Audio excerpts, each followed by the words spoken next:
Hey guys, what's up? Welcome to the video, and here today I'm going to go over something that I forgot to mention yesterday. And this might be, I don't know, you might consider it something like a little bonus.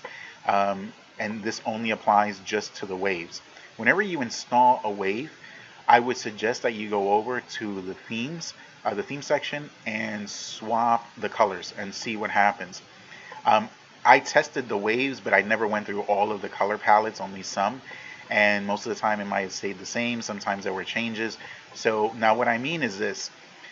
Let me show you here. I made 4 sets of waves here, so they're the last 4. Okay, starting with this blue box, I made this one with the green waves, purple background, this one here, which is actually the one that's installed, and then the fire.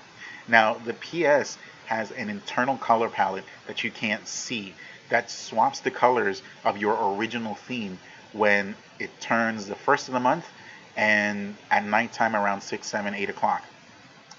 There's the nighttime palette, and then there's, I guess, what you would call the daytime palette or the monthly palette.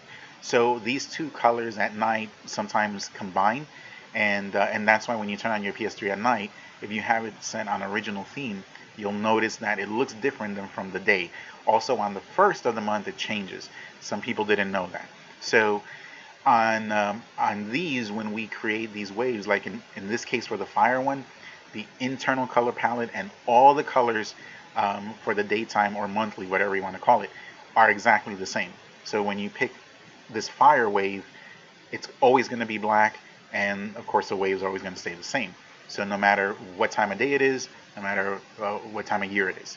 But on this one here, which is the one I have installed, it's a little bit different. So whenever you install these waves, come here to theme, go to color, and if you scroll through the entire color palette, you'll notice, see, that there are some changes. Now, these changes will only occur if the person who created the waves inserted something different into them. If they didn't, then you probably won't see much of a change or anything. So yeah, just cycle through them.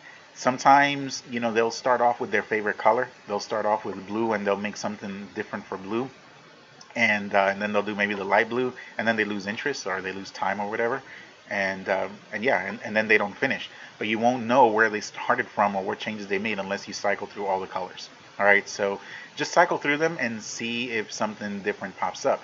Now these borders, like the way I have here, the top solid border and the bottom one, well, they're not 100% solid, but you know what I mean. Anyway, that's just my design. You may get different effects from the other developers because you can design anything you want. You can put all kinds of shapes, patterns, whatever. So yeah, that's just my design, but you may get something completely different from some of the other waves. So yeah, whenever you install the waves, just cycle through the colors and see what you come up with. You might get surprised. You run into something completely different that you didn't expect. All right, guys, thanks for watching the video. Don't forget to thumbs up, subscribe. We'll see you next